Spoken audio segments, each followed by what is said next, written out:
What's up, everybody? J Heat Sports Media coming at y'all again with that fire as always, spitting these hot topics and getting the sports conversation started.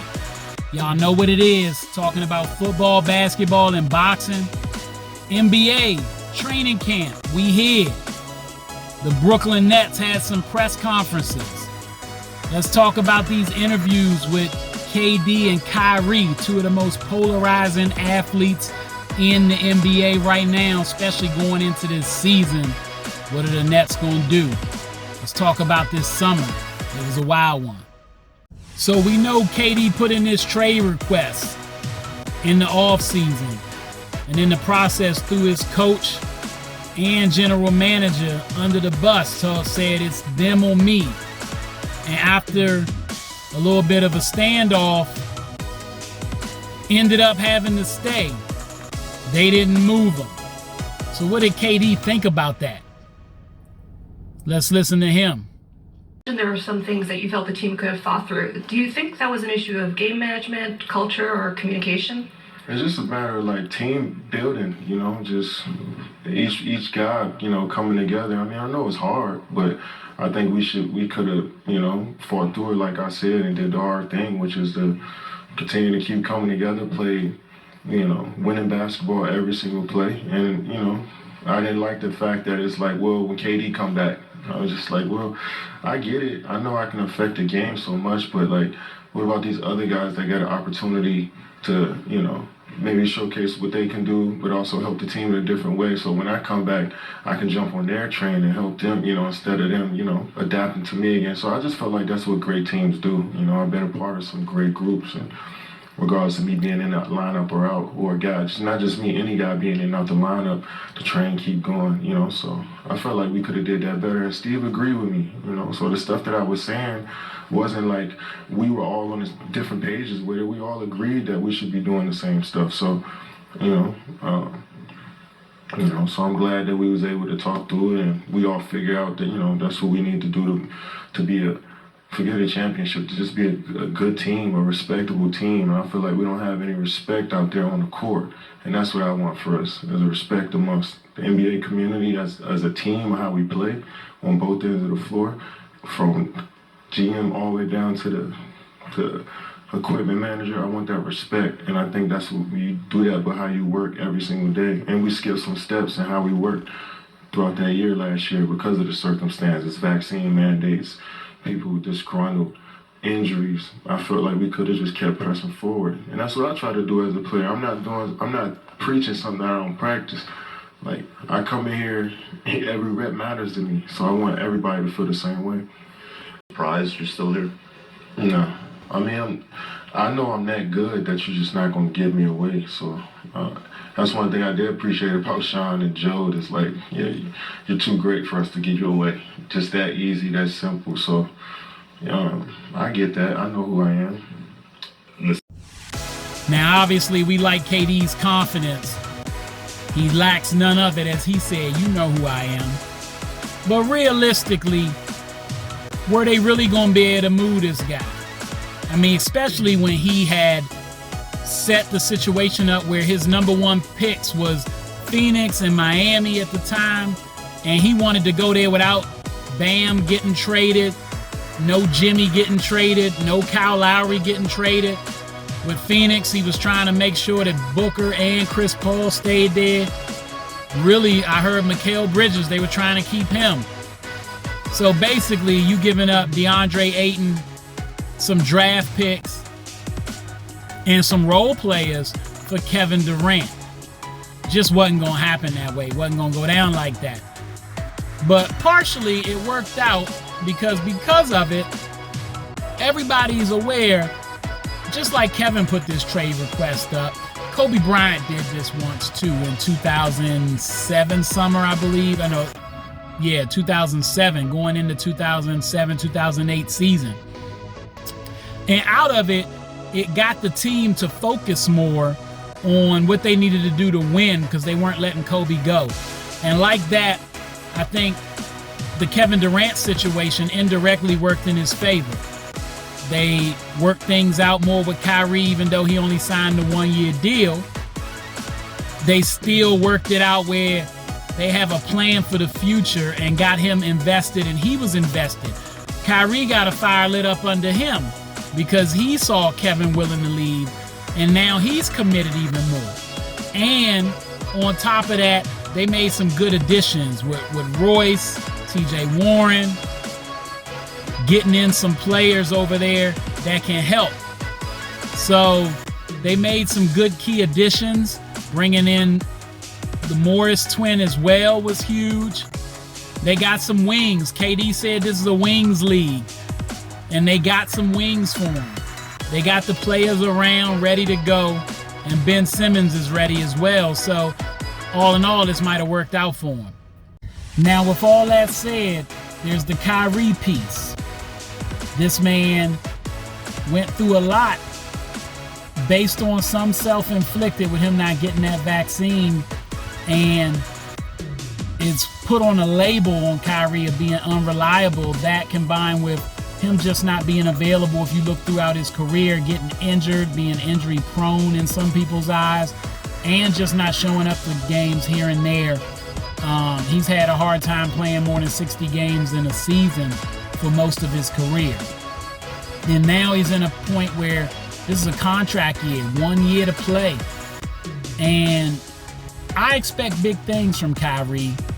I think he's going to come out the ball mainly because he don't have no choice, but also he got something to prove. And with that being said, he had a lot to think about this summer. Not just from his own standpoint, but his man KD, who, like I said, putting that trade request in was a big thing. And what he's looking for, the accountability. Let's hear Kyrie about all of that. Obviously saying, well, I want to be traded. KD was just saying up here that his reasoning was that he didn't like the way the culture was going. You guys were not being held accountable. In your mind, do you agree with that in terms of the culture not being what it should have been last year? And in your particular case, just individually with you, are you confident that you're going to be here long term and that you can come to a contract agreement to be here for more than just this year? Yeah, well, I honor all that. When I say I honor it, it's just all of those events taking place. I mean, it was a lot just on my shoulders.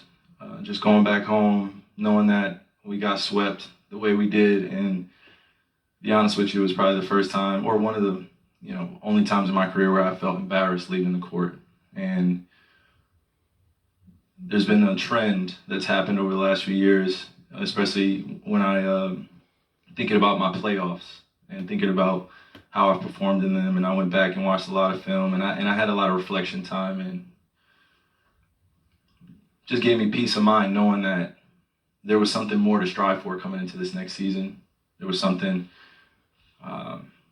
different that we were going to bring this year in this locker room. And it was easy to make that decision to come back because I knew I wasn't willing to give up on something that I hadn't seen all the way through. And not perfect in terms of the way I handle situations and relationships that go on, not only in this building, but in my life. So I won't claim to have everything figured out, but I definitely use this summer to maximize on getting to know the people around me, people that I'm going to be not only working with, but on this journey with, and give them support in a way where I knew that they knew they can hold me accountable and I can hold them accountable. So just meeting them where they are. And when KD was talking about accountability and culture, I'm assuming he had those conversations with people individually. How did that hit you when he said that? Well, I sit and listen, a student, because he's been through a lot and he has experience. So I just honored his wisdom and what he had to offer, and he's seen championship runs. He's been a part of them, won some and lost some.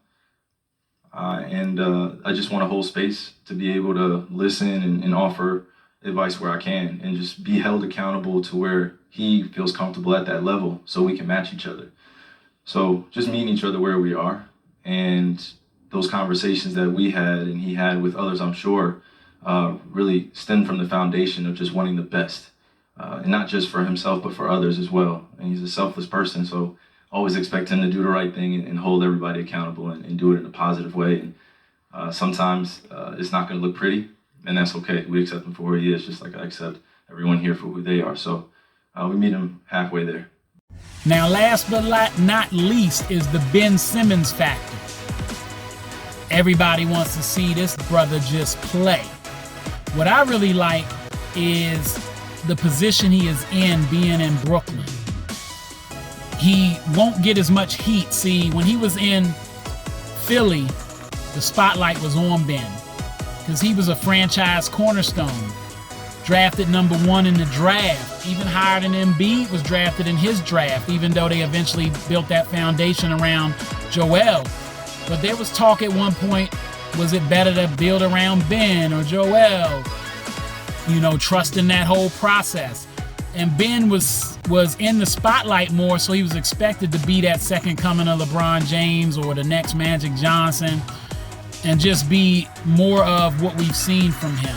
Even though he's been a Defensive Player of the Year candidate, one of the best defenders in the league, top 5 in my opinion, can guard every position, and a floor general at 6'10", 6'11", which we haven't seen other than the likes of Magic Johnson, a true floor general like him who's playing the point guard, guarding point guards.